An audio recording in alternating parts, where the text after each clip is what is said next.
नमस्कार दोस्तों, स्वागत है आपका आपके अपने YouTube चैनल कष्ट हरण में। मित्रों, आज हम भगवद गीता के द्वितीय अध्याय के श्लोक 33, 34, 35 एवं 36 पर विचार करेंगे। अथ चेत्त्वमिमं धर्म्य संग्राम न करिष्यसि ततः स्वधर्म कीर्ति च हित्वा पापमवाप्स्यसि। अर्थात, किंतु यदि तुम युद्ध करने के स्वधर्म को संपन्न नहीं करते हो तो निश्चित रूप से अपने कर्तव्य की उपेक्षा करने का पाप लगेगा और तुम योद्धा के रूप में अपना यश खो दोगे। तात्पर्य: अर्जुन विख्यात योद्धा था जिसने शिव आदि अनेक देवताओं से युद्ध करके यश अर्जित किया था। शिकारी के वेश में शिव जी से युद्ध करके तथा उन्हें हराकर अर्जुन ने उन्हें प्रसन्न किया था और वर के रूप में पाशुपतास्त्र प्राप्त किया था। सभी लोग जानते थे कि वह एक महान योद्धा था। स्वयं द्रोणाचार्य ने उसे आशीष दिया था और एक विशेष अस्त्र प्रदान किया था जिससे वह अपने गुरु का भी वध कर सकता था। इस प्रकार वह अपने धर्म पिता एवं स्वर्ग के राजा इंद्र समेत अनेक अधिकारियों से अनेक युद्धों के प्रमाण पत्र प्राप्त कर चुका था।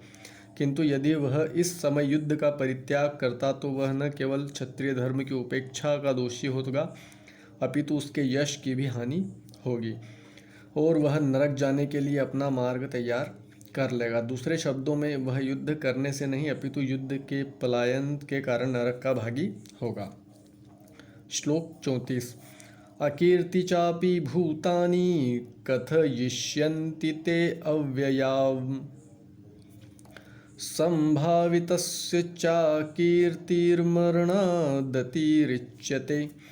अर्थात, लोग सदैव तुम्हारे अपयश का वर्णन करेंगे और सम्मानित व्यक्ति के लिए अपयश तो मृत्यु से भी बढ़कर है।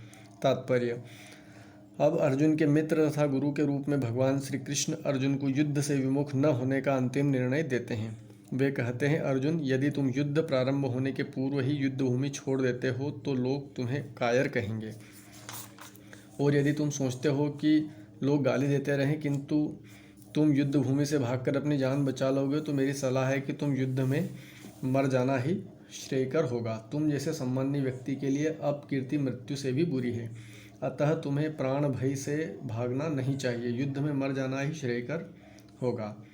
इससे तुम मेरी मित्रता का दुरुपयोग करने तथा समाज में अपनी प्रतिष्ठा खोने के अपयश से बच जाओगे। अतः अर्जुन के लिए भगवान का अंतिम निर्णय था कि वह संग्राम से पलायन न करे अपितु युद्ध में मरे। श्लोक 35। भयाद्रणादुपरतं मस्यन्ते त्वां महारथाः येषां च त्वं बहुमतो भूत्वा यास्यसि लाघवम्। अर्थात, जिन जिन महान योद्धाओं ने तुम्हारे नाम तथा यश को सम्मान दिया है वे सोचेंगे कि तुमने डर के मारे युद्ध भूमि छोड़ दी और इस तरह वे तुम्हें तुच्छ मानेंगे। तात्पर्य: भगवान कृष्ण अर्जुन को अपना निर्णय सुना रहे हैं। तुम यह मत सोचो कि दुर्योधन, कर्ण तथा अन्य समकालीन महारथी यह सोचेंगे कि तुमने अपने भाइयों तथा पितामह पर दया करके युद्ध भूमि छोड़ी। वे तो यही सोचेंगे कि तुमने अपने प्राणों के भय से युद्ध भूमि छोड़ी है। इस प्रकार उनकी दृष्टि में तुम्हारे प्रति जो सम्मान है वह धूल में मिल जाएगा। श्लोक 36। अवाच्यवादाश्च बहून् वदिष्यन्ति तवाहिताः निन्दन्नतस्त्वसामर्थ्य ततो दुःखतरं नु किम्।